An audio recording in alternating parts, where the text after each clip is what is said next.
दिल्ली विधानसभा चुनाव के नतीजे आने के बाद इस वक्त अखिल भारतीय स्तर पर सिर्फ दो चर्चा है। पहली चर्चा ये है कि दिल्ली का अगला मुख्यमंत्री कौन होगा, और दूसरी चर्चा ये है कि क्या भगवंत मान की पंजाब से छुट्टी होने वाली है, क्या अरविंद केजरीवाल पंजाब के नए सीएम बनने वाले हैं। पहली चर्चा का फैसला तो कुछ दिनों में हो जाएगा। सबको पता है सीएम बीजेपी का ही होगा।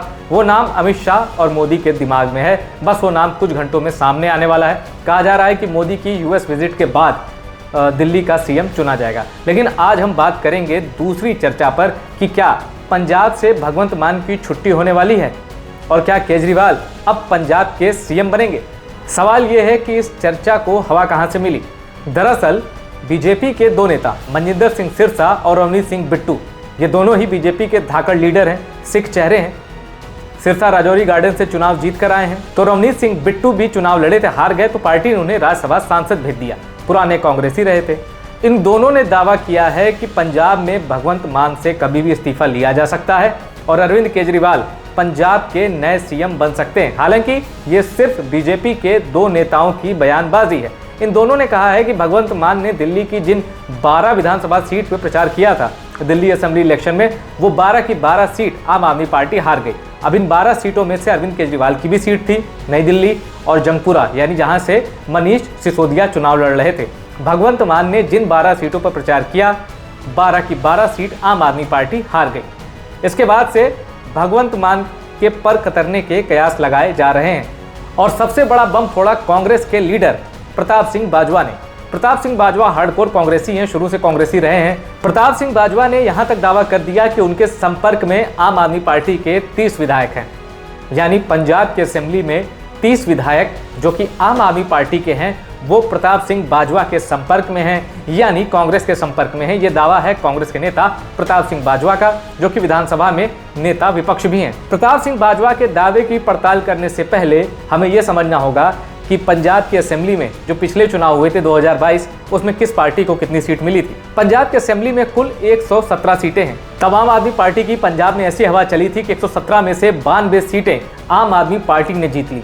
सेकंड नंबर पर कांग्रेस थी। 2022 के चुनाव में याद करिए, माना जा रहा था कि चरणजीत सिंह चन्नी, जो कि एक दलित सीएम थे, उनको प्रोजेक्ट करके कांग्रेस ने मास्टर स्ट्रोक खेला। लेकिन आम आदमी पार्टी की ऐसी लहर थी कि सारे दावे एक झटके में हवा हो गए। उसकी वजह यह थी कि पंजाब की जो जनता थी वो अकाली दल और कांग्रेस से परेशान हो चुकी थी। उसको एक नया विकल्प चाहिए था।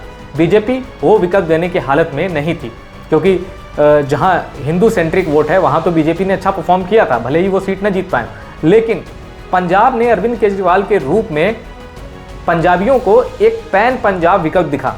उनको लगा कि आम आदमी पार्टी ही वो पार्टी है जो बीजेपी और कांग्रेस का विकल्प हो सकती है, इसलिए दिल खोलकर झोली भर कर वोट दिए। अब अगर प्रताप सिंह बाजवा के संपर्क में आम आदमी पार्टी के 30 विधायक हैं, तो इससे सरकार पर कोई बहुत ज़्यादा खतरा नहीं है। लेकिन सरकार को खतरा है उस महत्वाकांक्षा से जिसका हवाला दे रहे हैं बिट्टू, मनजिंदर सिंह सिरसा और कांग्रेस के कुछ नेता। वो महत्वाकांक्षा जो कहती है कि अरविंद केजरीवाल पंजाब के सीएम बन सकते हैं। राजनीति में कुछ भी असंभव नहीं। हालांकि पंजाब में हिंदू का सीएम बनना, गैर सिख का सीएम बनना बहुत ही मुश्किल राजनीतिक रूप से। और याद कीजिए, पिछले पंजाब के जो विधानसभा चुनाव हुए थे उसमें कुमार विश्वास की एक बात बहुत वायरल हो रही थी। कुमार विश्वास ने अरविंद केजरीवाल पर अलगाववादी होने का आरोप लगाया था और कहा था, ये कुमार विश्वास के हवाले से मैं कह रहा हूँ, कि अरविंद केजरीवाल ने कहा था कि मैं पंजाब का सीएम बनूंगा। इंडिपेंडेंट पंजाब शब्द अरविंद केजरीवाल ने इस्तेमाल किया था, ये कुमार विश्वास का कहना है। और अब सबसे महत्वपूर्ण बात मैं आपको बताता हूँ। राजनीति में जो दाव दूसरे पे आजमाए जाते हैं, कभी कभी वही दाव खुद के गले पड़ जाते हैं और तब बहुत मुश्किल होती है।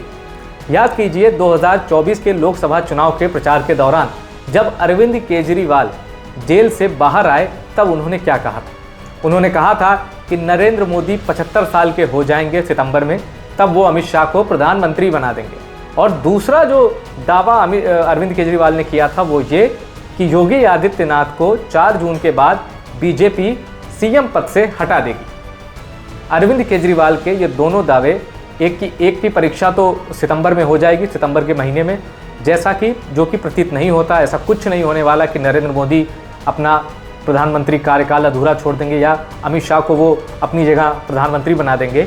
और न ही 4 जून के बाद बीजेपी ने योगी आदित्यनाथ को सीएम पद से हटाया। उल्टे यूपी के जो उपचुनाव हुए थे, पहले 7-2 से योगी ने जीता, फिर मिल्कीपुर में रिकॉर्ड जीत के साथ योगी ने खुद को एस्टैब्लिश कर लिया है और इस तरह के अटकलों पर विराम दे दिया है कि यूपी में बीजेपी नेतृत्व बदलने की समझ रखती है, सोच रखती है, या ऐसा कुछ वो करने जा रही है। ऐसा हाल फिलहाल कुछ भी नहीं होने वाला। अरविंद केजरीवाल का यही दाव अब उन पर भारी पड़ रहा है। अब दूसरे नेता अरविंद केजरीवाल के बारे में कह रहे हैं कि ये पंजाब जा सकते हैं, भगवंत मान को हटाकर ये पंजाब के सीएम बन सकते हैं। इस तरह के आरोप लगाने के लिए अरविंद केजरीवाल जाने जाते थे, लेकिन अब दूसरी पार्टियों को मौका मिला है कि अरविंद केजरीवाल को वो उन्हीं के स्टाइल में घेरे। यहाँ अरविंद केजरीवाल को मैं एक चीज़ के लिए बधाई देता हूँ। बेहद कम समय में वो ऐसे नेता बन गए हैं जिनको हराने में बीजेपी ने पूरी ताकत लगा दी।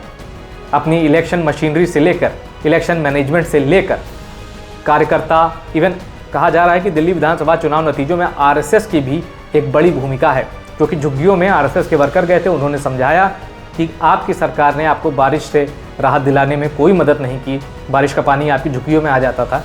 इसका असर पड़ा है। कहा जा रहा है कि बीजेपी की इस लैंडस्लाइड विक्ट्री में आरएसएस का बड़ा रोल है। तो अरविंद केजरीवाल पंजाब के सीएम बनेंगे या नहीं, ये सवाल आम आदमी पार्टी के भीतर से भी उठने वाला है। क्यों? क्योंकि अरविंद केजरीवाल को करीब से जानने वाले लोग ये भी कहते हैं कि अरविंद केजरीवाल सत्ता भोगी, वो सत्ता के बगैर नहीं रह सकते। अरविंद केजरीवाल के बारे में इन आरोपों की भी परीक्षा इसी वक्त, यही वो घड़ी है जब अरविंद केजरीवाल की अग्नि परीक्षा का काल है।